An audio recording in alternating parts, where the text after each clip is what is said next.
Start now. Okay, sir.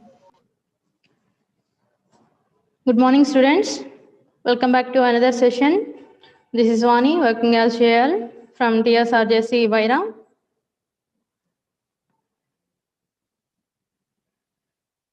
We are going to class. Before that, I would like to appreciate Pooja, Durga, Nirosha from TSRJC Hasanparti, Narmada, Grishma Sri, Sankirtana from TSRJC Wyra, Harshini from TSRJC Burgampad. Very good, students. Well done. So now today we discuss about the topic, third unit, that is reproduction in plants. What is reproduction? Already we know that generally reproduction is nothing but production of new individuals from their parents is known as reproduction.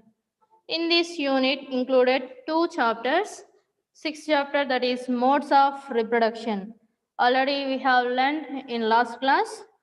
Next, 7th chapter, that is sexual reproduction in flowering plants. In this session, we are going to discuss about the sexual reproduction. In this sexual reproduction, generally we are going to discuss about the how the male and female gametes are producing. Okay, what are the producing organisms? So how they are fusing? All those we are going to discuss in this session. Okay. In this sexual reproduction, generally male and female gametes fusion takes place. Next, what we have learned from this chapter. First one, pre-fertilization structures and events. Second one, pollination. And third one, pollen pistil interaction. And next one, double fertilization and post-fertilization structures and events. And last one, apomixis and polyembryony. Okay, students. Next, what is reproduction? Reproduction is production of new individuals from their parents. This reproduction is a biological process in which organisms gives rise to young ones, that means offsprings similar to itself. These offsprings grow, mature, and in turn produce a new offsprings. Thus, in this cycle of first one, birth, growth, and death. This reproduction enables to continuity of the species generation after generation. This is reproduction. Next, sexual reproduction. In this sexual reproduction, new plants are produced from the seeds. We will go with next slide. Reproduction. What is the definition of reproduction? See here, reproduction or procreation or breeding is the biological process by which new individual organisms, it means offsprings, are produced from their parents. But by asexual reproduction, an organism creates genetically similar or identical copy of itself. Okay. Next, what is embryology? Embryology is branch of biology and medicine concerned with the study of embryos and their development. This is known as embryology. Okay, students. Next, first one we have discussed pre-fertilization structure and events. See here, this is flower. Flower, it is a modified shoot. It develops from floral primordia. This primordia develop first into a floral and then into a flower. Flower is a reproductive part of the plant. In this flower, it consists of into the main essential organs, male and female. That is, male reproductive organ is androecium. It is consists of stamens. So here, this is stamens. This is male reproductive organ. And second one, gynoecium. See here, this is gynoecium. Gynoecium is a female reproductive part of the flower. It consists of carpels. This is female reproductive organ. Okay, students. See, flower is a modified shoot. It is develops from floral primordia. Primordia develop first floral and then into a flower. It is a reproductive part of the plant. So now let us discuss male reproductive organ, that is stamen. See here, this is stamen. Stamen, it is a male reproductive organ. This stamen, long and slender stalk, is called filament. See here, this is filament. Filament is long and slender stalk. And terminal, generally bilobed structure. It is called anther. Okay. The proximal end of the filament, it is attached to the thalamus or petal of the flower. The number of and length of the stamens variables in flower, different species. This is stamen. Next. See here, this is TS of anther. TS means transfer section of anther. See here, this is transfer section of the anther. 4 pollen sacs are there. In this pollen sacs present on more than number of pollen grains. This is filament. Next, structure of anther, that is microsporangium. See here, a typical angiosperm anther is bilobed, with each lobe having 2 thecus or sacs, that is known as dithecus. See here, this is filament, this is anther, bilobed, 2 thecus are there, this is called dithecus. Next, a longitudinal groove separate the theca. In a cross section, anther is tetragonal structure. It is consists of 4 microsporangia, 2 in each lobe. The anther of hibiscus in a single lobe, it is known as monothecus.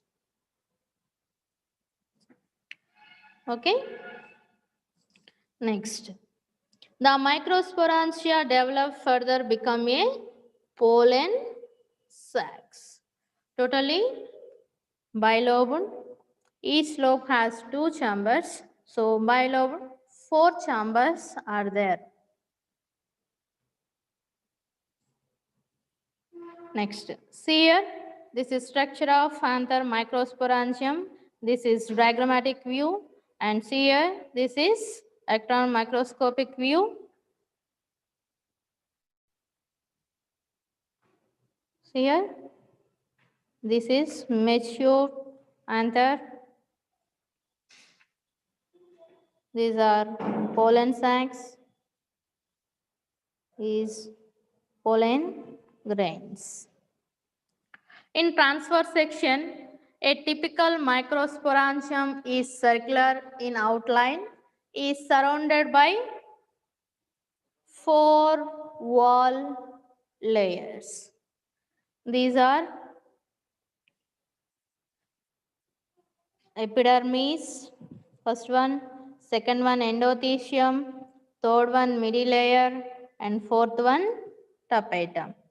So now let us discuss first one, layer epidermis.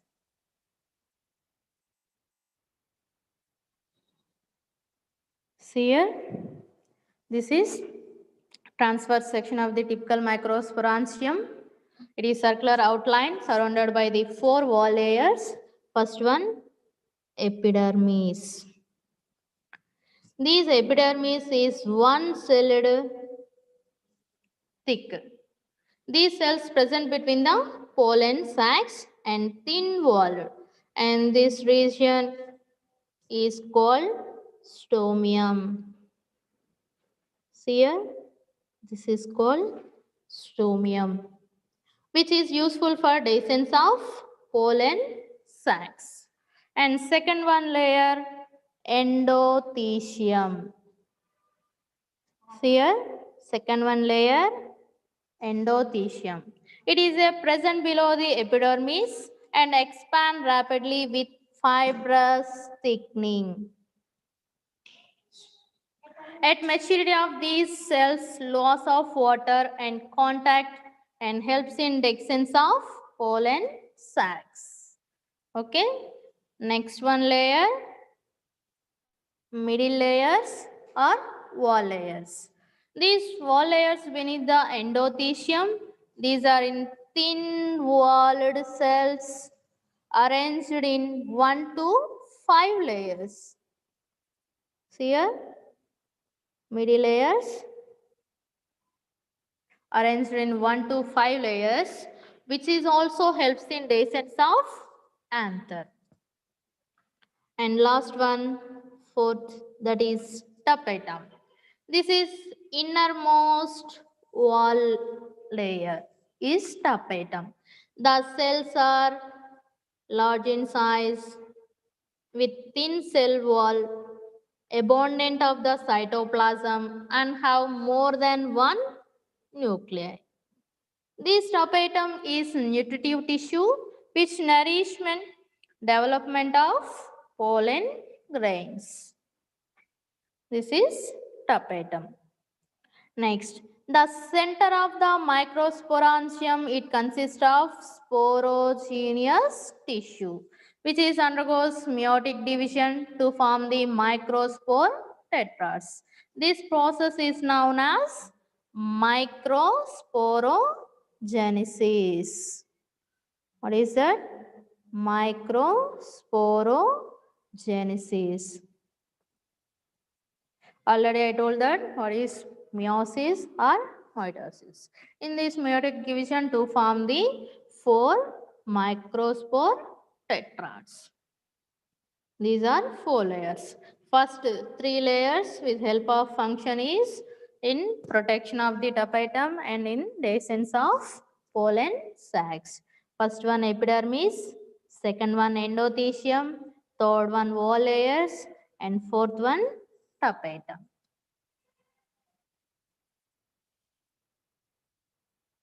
In this microsporangium is circular and surrounded by 4 layers.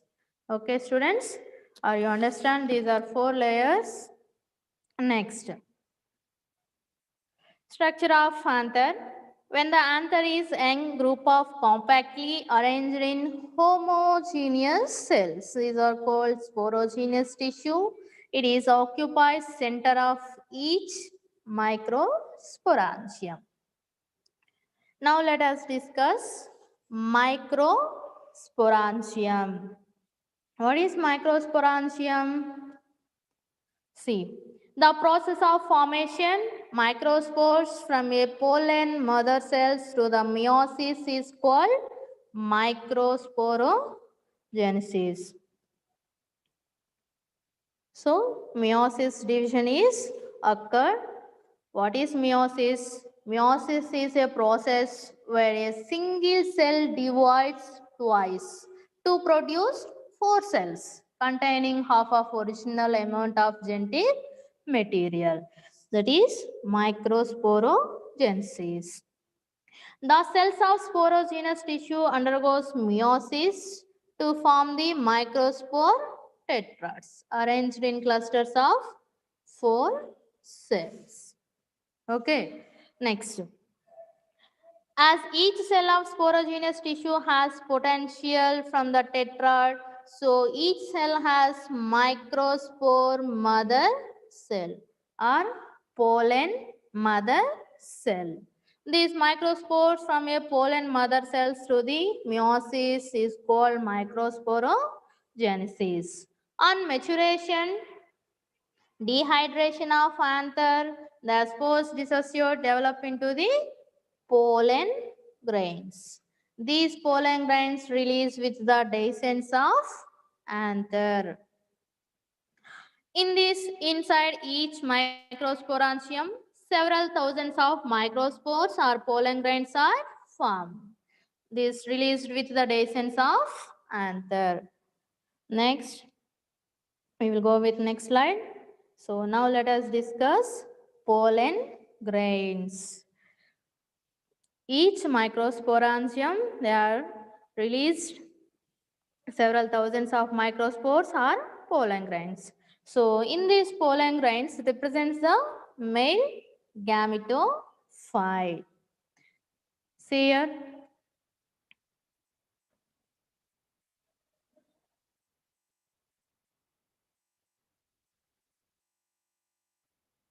See here, this is pollen grain. We can see pollen grain physically. If you touch, open the anther or hibiscus or any flower, you would find out deposition of yellowish powdery pollen grains on your fingers.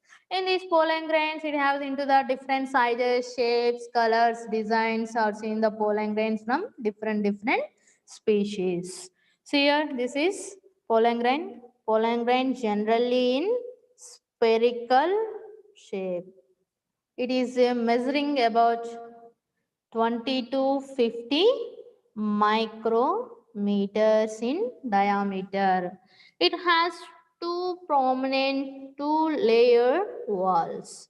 See here, first one exine, second one intine. Two prominent layers are there. First one exine, second one intine. The exine, the hard outer layer is called exine. See here, the hard outer layer is called exine. This exine, it is made up of sporopollenin. Sporopollenin, which is one of the most resistant organic material known. It can withstand down into the high temperature and strong acids and alkalis. No enzymes that can degrade into the sporopollenin is for noun. These pollen grain exine has prominent apertures are there. These apertures is called germ pores. See here, pollen grains exine has prominent apertures. These apertures is called germ pores, where sporopollen is absent. Pollen grains are well preserved as fossils because of presence of sporopollenin. This is exine layer. This exine layer is hard outer layer. And second one layer is intine. See here, this inner wall of the pollen grain is called intine. It is a thin and continuous layer made up of cellulose and pectin. The cytoplasm of the pollen grain is surrounded by a plasma membrane, When the pollen grain is mature, it contains two cells. That is vegetative cell and generative cell.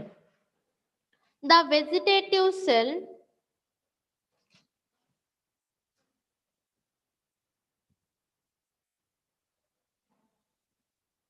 here, this is vegetative cell and generative cell. The vegetative cell is bigger in size, has abundant food reserve and large irregular shaped nucleus. Irregular shaped nucleus. Second one, generative cell. The generative cell is a small and floats into the cytoplasm of the vegetative cell. It is a spindle shaped with dense cytoplasm and nucleus. Here, spindle shape of the vegetative cell. In 60% of angiosperms, pollen grains are shed this two-celled stage. In remaining 40% species, generative cell divides mitotically to give rise to male gametes before the pollen grain. So this is three-celled stage. Okay, students, I understand vegetative cell and generative cell. Vegetative cell is a two-celled stage. Generative cell is a three-celled stage. See here, this is pollen grain and vegetative cell and generative cell. We'll go with next slide. See here, spherical in shape. These two layers, exine and intine. Exine layer is outer heart and intine is inner layer. It is a thin. Sporophyllin is made up of exine layer. And inner, this is a continuous layer made up of cellulose and pectin. The mature pollen grain has two cells, vegetative cell and generative cell.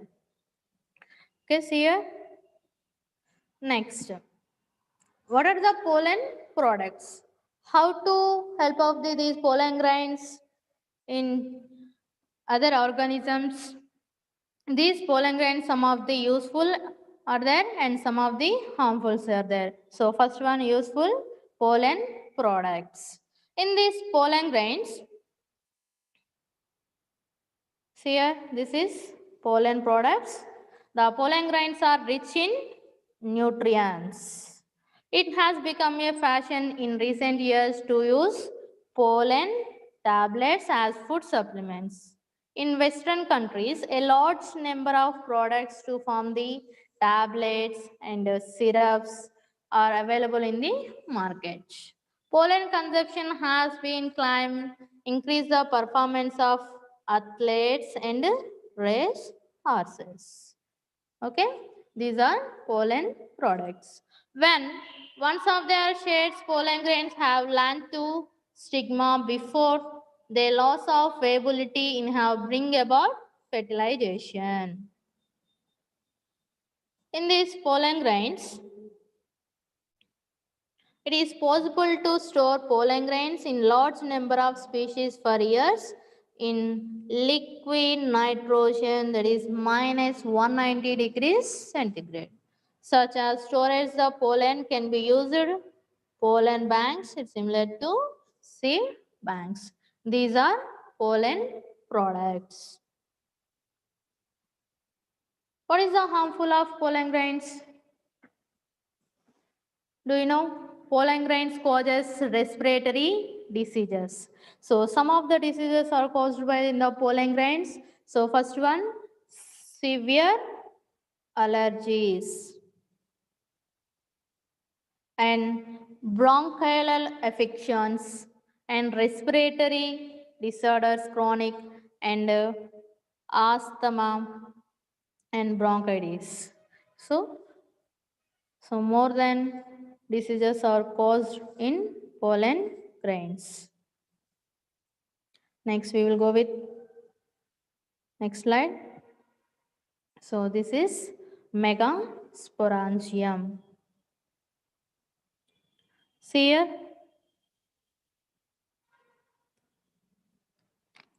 In this megasporangium, that is female gametophyte. It is a female reproductive part. Pistil. See here. This is pistil. Pistil, it consists of ovary. Three parts. It consists of three parts: stigma, style, and ovary. See here. Gynoecium may consist a single pistil is known as monocarpellary. May have more than one pistil, it is called multicarpellary. See here, more than carpels are there, more than ovules are there. So maybe the carpels are free in condition. This condition is known as apocarpus. Example, Annona and Mycelium. So maybe the pistils may be fused in condition. This condition is known as syncarpus. Okay. Each pistil has three parts. These are stigma, style, ovary. The stigma serves as landing platform of for pollen grains. See here, this is stigma. Pistil, it consists of three parts are there. First one, stigma. Second one, style. Third one, ovary. The stigma is serves landing platform for pollen grains. See here, second one, style. It is a elongated, slender part beneath the stigma. And finally, ovary. Third one part, ovary. The basal bulged part of the pistil is the ovary. Inside the ovary is the ovarian cavity that is known as locule. Placenta is located inside the ovarian cavity. So here, this is placenta. Arising from the placenta or the megasporangia is commonly known as ovules. See here, ovules, more than number of ovules are there. So number of ovules in ovary may be 1. For example, wheat. And next, paddy, sunflower. Only one ovule are there in ovary. And too many ovules are in example, papaya, watermelon, and orchids. See here, this is female reproductive organ. It is essential organ. The female reproductive, it is consist of three parts. We'll go with next slide. Megasporangium. See here, this is ovule.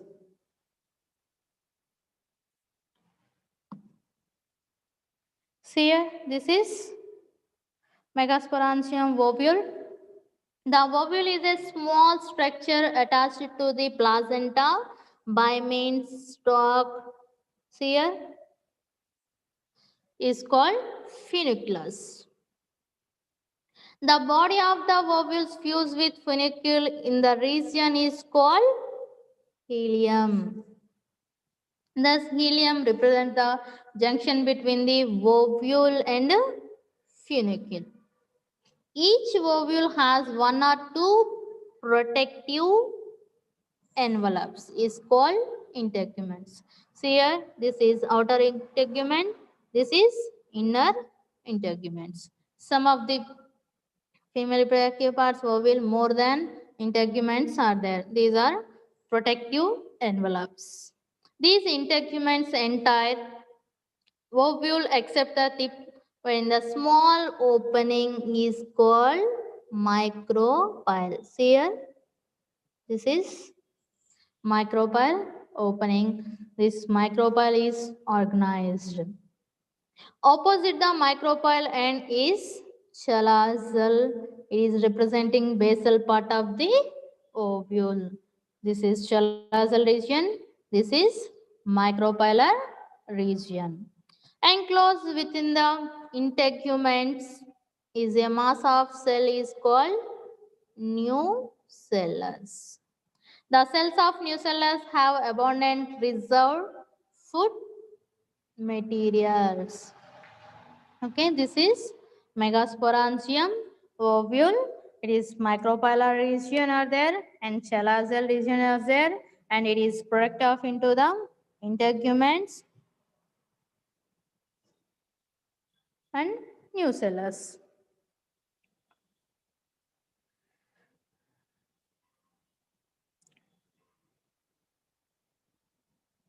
So next, different types of ovules are there. So an ovule generally has single embryo sac formed from the megaspore through the reduction division. So see first one type of ovule, that is orthotrophous ovule. Example, polygonum. See here, this is orthotrophous ovule.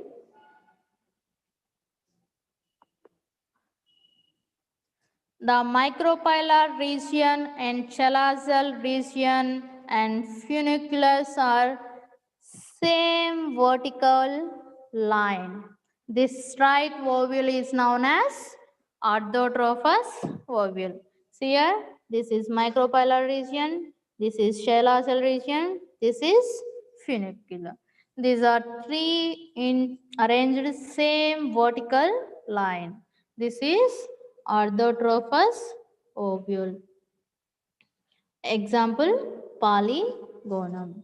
And second one ovule, see here, this is anatrophous ovule.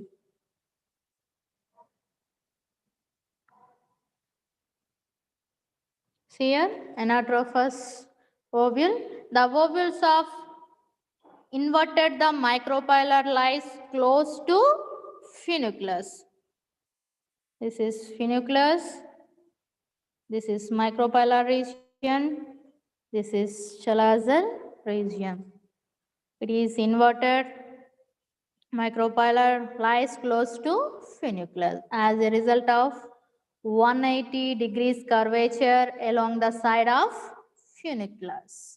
Such ovules are called anatrophous ovule.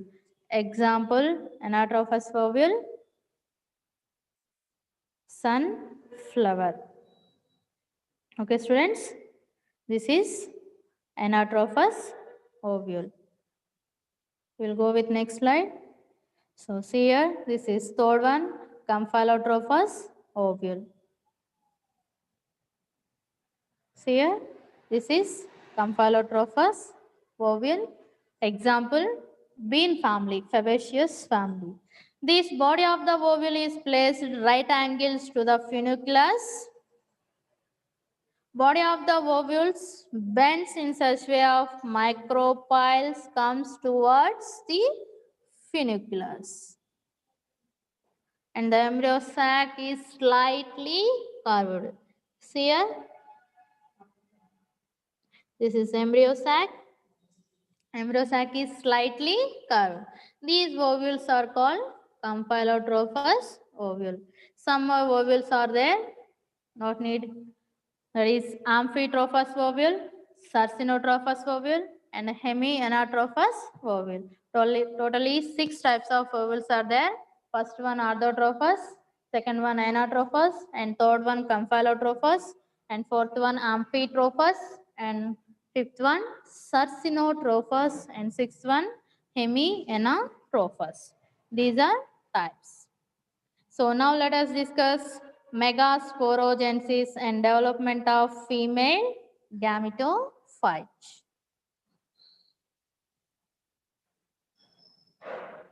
So first, megasporogenesis.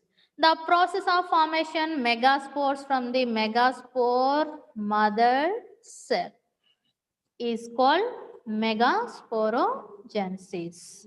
Ovules generally differentiate into the single mega mother cell.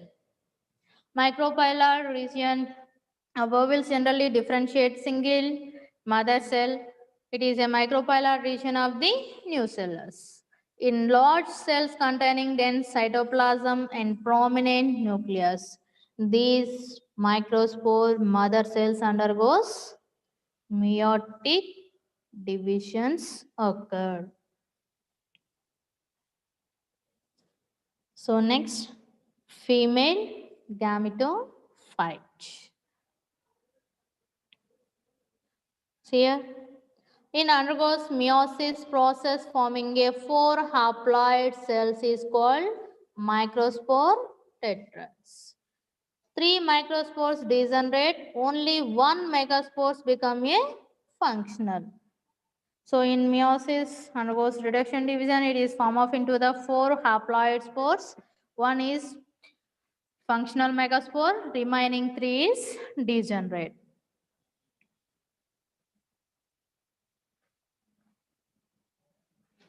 We'll go with next slide. See here, this is female gametophyte. This is a functional megaspore, is a first cell of the female gametophyte. See here, this is embryo sac, mother cell. It is a diploid in condition in meiosis process to form 4 haploid spores. Only 1 is a functional megaspore. Remaining 3 is degenerate. See here, this is functional megaspore, that is growth into the divisions. 2 more sequential move to opposite poles. See here, move to 2 opposite poles. 2 nucleate embryo sac forming. 2 more sequential mitotic in nuclear divisions in the formation of 4 nucleate and then later 8 nucleate stage of the embryo sac. After mitotic division are strictly free nuclear, this nuclear division not followed by the immediately by the cell wall formation. After 8 nucleate stage, cell wall are laid to down leading the organization. That is a typical female gametophyte or embryo sac. See here, this is embryo sac. It is 8 nucleated. 8 nucleated is 7 celled. Okay, students, this is embryo sac, 8 nucleated and 7 celled. See, in this embryo sac, 3 egg operators are there. 3 cells go put together, micropylar region, and it consists of 3 egg operators. 3 egg operators in turns into the consist of 2 synergid cells and 1 egg cells. These synergid cells have 2 special cellular thickenings at the micropylar tip. It is called filiform operators, which plays important role guiding to the pollen tube into the synergids.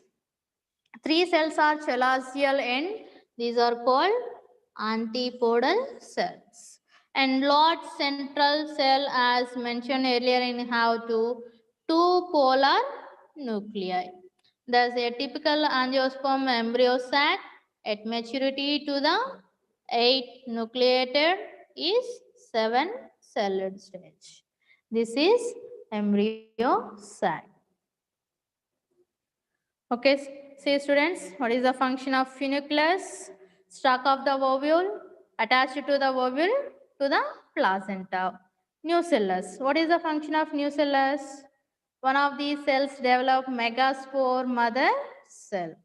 And next one, integuments. These are integuments protective in function of after fertilization develops as seed pod.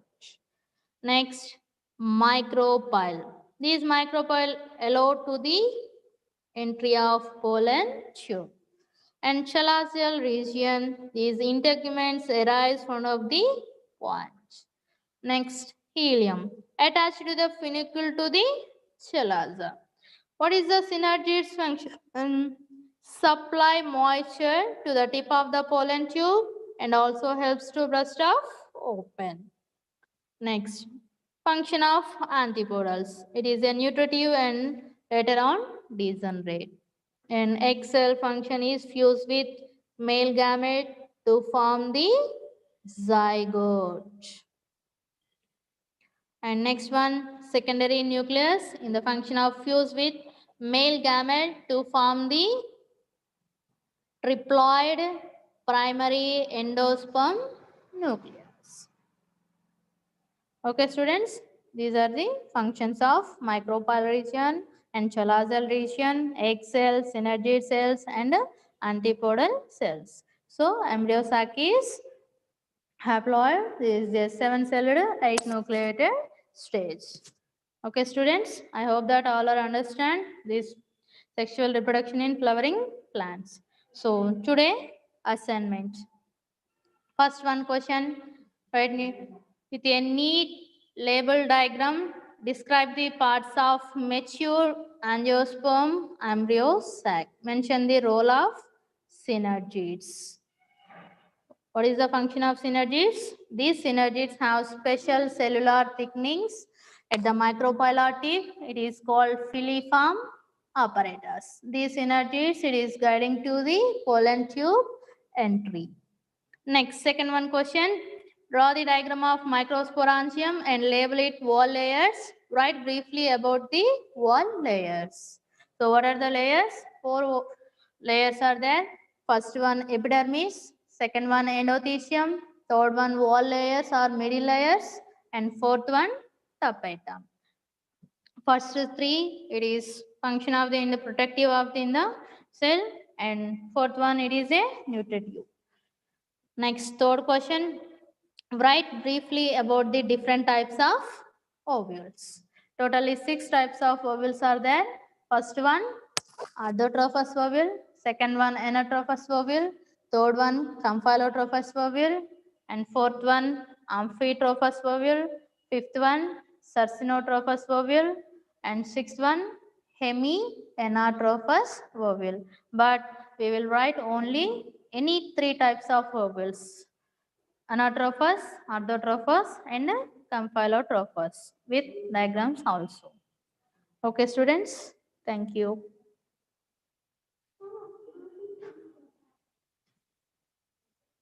Sir, class is over. Thank you, madam. Thank you, madam. Okay, sir.